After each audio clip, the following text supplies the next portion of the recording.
Hello everybody, Mr. White here again, and I'm actually using a mic here for the input because today's little lesson is about microphones, and because I don't own an example of every single microphone in the world, I thought I'd show you three which I do own, just so that you can get a little bit of an idea about the differences between the different sorts of mics. Because the three mics that I do own, or three of the mics that I do own, do show quite nicely the different sort of mics you can get. The mic I'm using at the moment is this one here, which is the Shure SM58. It's a very common microphone. You'll see it all over the place. If you sort of stay up late at night and watch Later with Jules Holland, you'll notice that most of the singers have got a mic very similar to this. In fact, it probably is one of these. The Shure SM58 is... you often see it at pop concerts. It's a very, very robust mic, and it's what's known as a dynamic mic. Now let's just talk about the difference between dynamic mics and condenser mics, because those are the two main types of mic.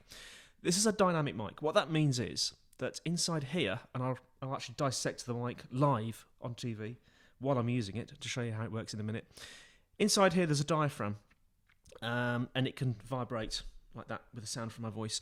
Attached to that diaphragm is a coil, and that coil sits in a magnetic field.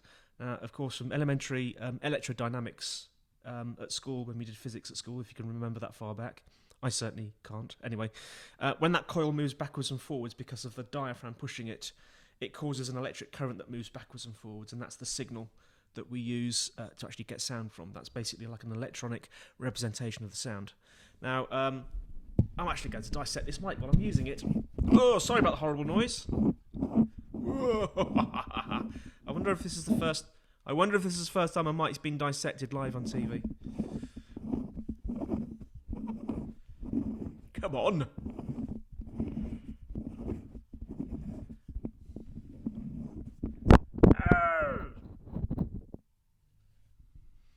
Now, you can see the diaphragm. That is the diaphragm that moves in and out. That is just the pop shield. Pop shields are important. Let me just put it back on a minute.